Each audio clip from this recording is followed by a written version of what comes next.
Mi esposa justificaba cada comentario hiriente de su mejor amigo diciendo que eran solo bromas británicas, hasta que yo decidí dejar de callar y compartí sus supuestos chistes con la mujer de él. Ahora, en lugar de reír, está intentando explicarlos frente a un abogado de divorcios. Elodie, mi esposa, tenía un punto ciego enorme. Y ese punto ciego tenía nombre y apellido, su amigo de toda la vida, Laurent. Se conocieron cuando ella hizo un semestre en Londres hace más de 10 años, y desde entonces él quedó instalado en su vida como alguien intocable. A sus ojos, Laurent no cometía errores. Para mí, en cambio, era tan agradable como una piedra dentro del zapato. Arrogante, condescendiente, y dueño de una gracia que no solo era carente de humor, sino hiriente. Su especialidad eran los comentarios que yo llamaba insultos al pasar, atacaba la apariencia de alguien, su trabajo, incluso a su pareja, y luego se reía como si nada. Si notaba incomodidad, ahí estaba Elodie para intervenir con su frase favorita, siempre acompañada de una risita cómplice: tienes que acostumbrarte, es solo el humor británico de Laurent. Esa excusa parecía ser un escudo mágico que le permitía evadir cualquier señal de decencia. Durante años aguanté esos ataques disfrazados de chistes. Toleré sus críticas a mi optimismo estadounidense, sus comentarios mordaces sobre mi gusto en vinos o series de televisión. Lo soportaba porque amaba a Elodie, y en general, Laurent se mantenía en un rol periférico en nuestras vidas. Sin embargo, últimamente su humor había tomado un giro más oscuro. Sus chistes preferidos tenían como blanco a su propia esposa, Sophie. Sophie era una mujer tranquila, amable y siempre atenta con él, alguien que irradiaba bondad. Curiosamente, nunca estaba presente cuando Laurent decidía brillar con su rutina de comedia. La gota que colmó el vaso ocurrió el fin de semana pasado, cuando Laurent vino a cenar a nuestra casa. Sophie se encontraba de viaje visitando a su hermana. Mientras compartíamos unas copas en la sala, él comenzó a relatar un desastre culinario en una cena que habían organizado, y cerró la anécdota con una joya de crueldad. Claro, todo fue un desastre porque Sophie, con todo su corazón, cocina con la gracia de un tejón en una licuadora. Estoy casi seguro de que su plato estrella es el agua quemada. Rió con fuerza después de decirlo. Elodie lo acompañó con risitas y una mirada hacia mí, como queriendo que coincidiera en que era un genio del humor. Yo no reí, lo miré serio y le dije: eso es bastante duro para hablar de tu esposa. Su sonrisa se tensó y replicó con desdén: relájate, amigo, es una broma. Ella sabe que estoy jugando. De inmediato, Elodie intervino: de verdad, Thomas, es solo su humor británico. Es más arriesgado de lo que estamos acostumbrados. No hay que tomarlo tan en serio. ¿Arriesgado? Lo llamó ella. No cruel, no irrespetuoso, sino arriesgado. Y en ese momento, vi con absoluta claridad lo que antes me negaba a aceptar. Mi esposa defendía a otro hombre mientras ese mismo hombre se burlaba despiadadamente de la mujer que lo amaba. Sentí una frialdad lúcida recorriéndome el cuerpo. Le sonreí de manera educada a Elodie, pero por dentro ya había tomado una decisión. Laurent no solo era un comediante de salón,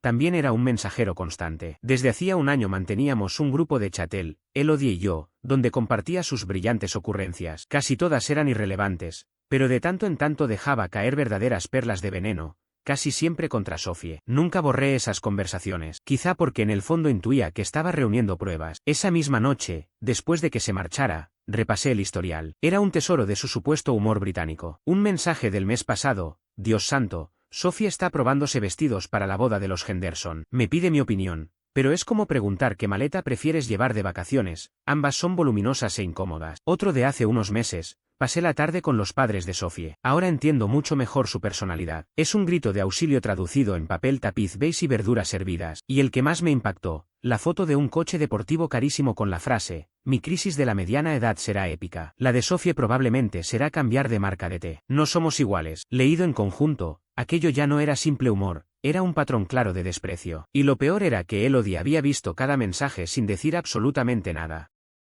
En mi mente empezó a tomar forma un plan sencillo y elegante, disfrazado de accidente. No bastaba con reenviar esos mensajes a Sophie, eso sería demasiado directo. Lo mejor era que Laurent se expusiera con sus propias palabras, y yo tendría la excusa perfecta para lograrlo. El cumpleaños de Elodie se acercaba, así que decidí organizar un grupo de chat para planearle una fiesta sorpresa. La excusa sería perfecta para añadir a algunos amigos cercanos, y también para cometer un pequeño error. Entre mis contactos estaban Amy, una amiga, y Sophie, la esposa de Laurent. Nombres demasiado parecidos en una lista. Con calma, creé el grupo, fiesta sorpresa de Elodie. Añadí a Olivier, a Manon, a la hermana de Elodie, y, con absoluta precisión, seleccioné a Sophie en lugar de Amy. Dejé que el grupo respirara un rato, con un par de mensajes iniciales sobre posibles fechas. Después, me dispuse a ejecutar la pieza maestra. Tomé capturas de pantalla de 5 de los mensajes más brillantes de Laurent sobre Sophie. Luego subí hasta el inicio del nuevo chat grupal que habíamos creado para planear la fiesta sorpresa de Elodie. Respiré hondo y pegué las capturas. Para rematar, escribí un mensaje como si solo se tratara de una conversación entre nosotros, los más cercanos. Chicos, hablando de risas para el cumpleaños de Elodie, estuve revisando mis viejas conversaciones con Laurent. Este hombre es un genio del humor. No podía dejar de compartirlo. Clásico ingenio británico. Dejé el teléfono sobre la mesa, boca arriba, me serví un trago y me dispuse a esperar la reacción que sabía inevitable. El resultado de mi error fue inmediato, más impactante de lo que hubiera imaginado. No pasó ni un minuto antes de que llegara la primera respuesta en el grupo de la sorpresa para Elodie. Era de Sophie. Su mensaje fue corto y helado. No entiendo. Thomas, estos mensajes son reales. Antes de que pudiera pensar en cómo responder, apareció un estallido de mensajes de Elodie. Usaba mayúsculas, como si quisiera gritarme a través de la pantalla. Thomas, ¿qué haces? Borra eso ya mismo. Este no es el chat correcto. Sophie está aquí. La desesperación se notaba en cada palabra. Era perfecto. Respondí con rapidez, fingiendo horror. Dios mío, no, Sophie, de verdad lo siento muchísimo. Pensé que estaba agregando a nuestra amiga a mí. Es una vergüenza total. Solo quería compartir una broma privada. Por favor, ignora eso. Pero, como bien sabemos, una campana no se puede deshacer de su sonido, ni se pueden olvidar capturas en las que tu esposo te compara con una maleta torpe y pesada. El grupo quedó en silencio, un silencio virtual tan denso que se podía sentir. Sophie no volvió a escribir, simplemente abandonó el chat. Ese gesto fue más intimidante que cualquier respuesta furiosa. Mi teléfono comenzó a sonar. Primero Elodie. Dejé que fuera directo al buzón. Después, Laurent. También lo ignoré. Luego, una serie de mensajes de Elodie, cada vez más alterados. Contesta el teléfono.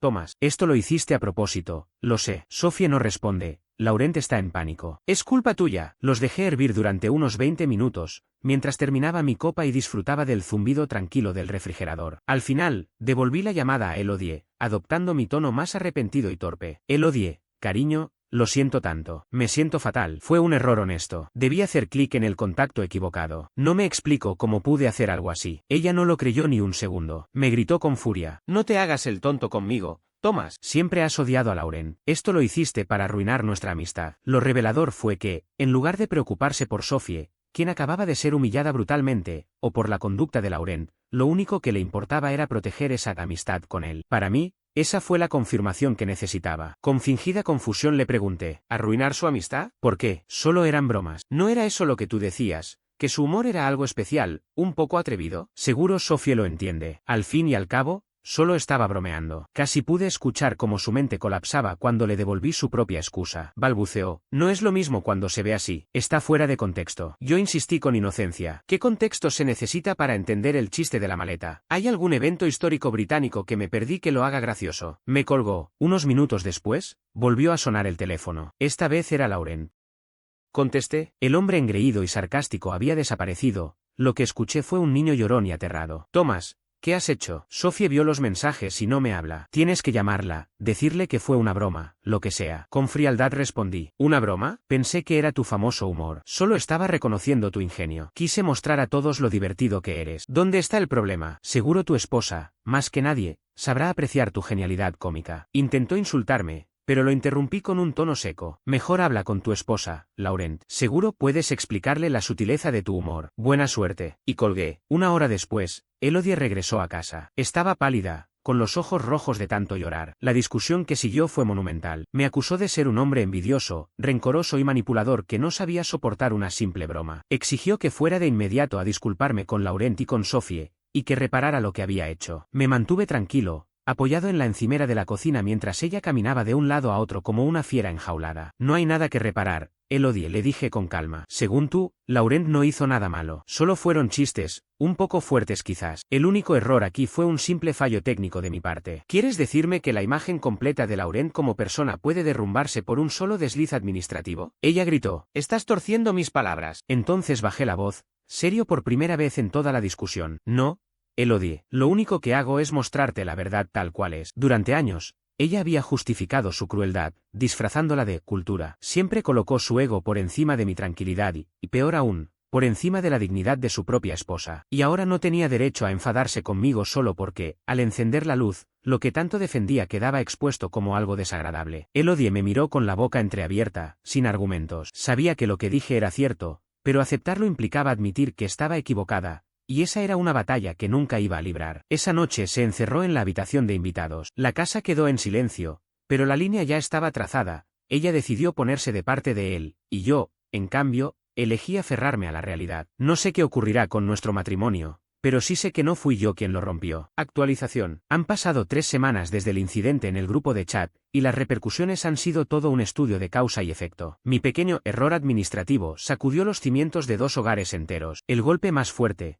como era de esperarse, cayó sobre Lauren. Me enteré de los detalles gracias a amigos en común, aquellos que estaban en el chat original de la planificación de la fiesta, antes de que todo se desmoronara. Sophie, tras abandonar el grupo, apagó su teléfono durante varias horas. Cuando lo volvió a encender, no llamó ni a Laurent ni a Elodie. Marcó el número de su hermana. Después, con calma, empacó una maleta. Cuando Laurent regresó de la agitada vuelta que había salido a dar, se la encontró sentada en el sofá, con la maleta a su lado. No gritó, no lloró. Según contaron, lo miró con una frialdad absoluta y le dijo: «He ganado claridad sobre nuestro matrimonio, Laurent. Me voy a casa de mi hermana. Escucharás pronto de mi abogado». Y cumplió su palabra. En menos de una semana, Laurent recibió la notificación de divorcio. Sophie, esa mujer callada y amable a la que él creyó poder humillar sin consecuencia alguna, descargó el historial del chat. Las capturas que yo había publicado sin querer se convirtieron en pruebas principales de un procedimiento legal. Su famoso humor británico ahora era analizado, punto por punto, por abogados que cobran por hora. Mientras tanto, mi vida en casa se transformó en una guerra silenciosa y helada. Elodie se mudó por completo al cuarto de huéspedes, y nuestra comunicación quedó reducida a mensajes de texto estrictamente necesarios. Su enojo hacia mí no se atenuó con el tiempo, al contrario, se volvió una piedra sólida. En su mente, el villano era yo. Según ella, el responsable de la ruina matrimonial de Laurent no era el propio hombre que había faltado al respeto a su esposa durante años, sino yo, por provocar la caída. Y como la furia sola no le bastaba, decidió contraatacar. Sin tener armas legales ni financieras contra mí, optó por intentar manipular el terreno social y emocional. Inició una campaña, recurriendo a su familia y a un par de amigas cercanas, contando una versión muy selectiva de los hechos. Les dijo que yo estaba celoso de su amistad con Laurent, y que, presa de un arranque pasivo-agresivo, había diseñado intencionalmente una situación para destruir su matrimonio. Me presentó como un esposo controlador e inseguro, incapaz de tolerar diferencias culturales en el sentido del humor. Su madre incluso me llamó para darme un sermón sobre la importancia del matrimonio, asegurando que debería apoyar a Elodie y respetar sus amistades en lugar de sabotearlas. Escuché todo sin interrumpir, hasta que respondí con calma. ¿Estaría orgullosa si su propio esposo, frente a un grupo de personas, dijera que usted tiene la habilidad culinaria de un tejón atrapado en una licuadora? El silencio al otro lado del teléfono fue absoluto, y la conversación terminó de inmediato. El siguiente movimiento fue aún más torpe, aunque previsible: intentar golpearme en lo económico. Laurent, acorralado por los gastos enormes del divorcio, le sembró ideas a Elodie. Una noche, me enfrentó en la cocina, brazos cruzados. «Thomas, tenemos que hablar de finanzas», dijo con tono serio. Afirmó que había cargado con un peso desproporcionado en nuestro matrimonio y que había cuentas pendientes. Según ella, Laurent pensaba pedirme que devolviera un supuesto préstamo de hace años. Todo era una mentira. En aquel entonces, los 3 habíamos hecho un viaje de fin de semana, y él pagó una cena porque el restaurante no aceptaba mi tarjeta. Yo le devolví el dinero en efectivo al día siguiente. Ahora, manipulaban esa anécdota como si fuera una deuda olvidada. Además, Elodie declaró sentirse emocionalmente traumatizada por el ambiente hostil que, según ella, yo había creado en la casa. Y como consecuencia, consideraba justo que yo me hiciera cargo de los costos de su terapia. La miré fijamente, sin decir nada al principio. La osadía de su planteo era increíble. Pretendían que yo cargara con las consecuencias de sus propios actos. Respondí con calma. «No, ¿cómo que no? ¿Qué significa eso?», balbuceó sorprendida. «Significa exactamente lo que escuchaste. No. No existe ningún préstamo. Laurent lo sabe y tú también. Y mucho menos voy a financiar tu terapia. Elodie, yo no soy la causa de tu supuesto trauma. Lo que te descolocó fue ver derrumbarse la idea que siempre defendiste, que las acciones de tu amigo nunca tenían consecuencias. Eso es un problema tuyo, no mío». Entonces lancé el golpe definitivo. «Ahora que mencionas lo económico y nuestro matrimonio, quizá tengas razón. Es el momento de hablar de ello. He reflexionado bastante esta semana y creo que lo más sensato es que cada uno contacte a su abogado para discutir nuestros bienes. Es el paso lógico, ¿no crees?». El color desapareció de su rostro. Era consciente, igual que yo, de que yo era el principal sostén económico y que la casa, además de la mayoría de las inversiones, eran activos que ya me pertenecían antes de casarnos. Involucrar abogados significaría un desastre financiero,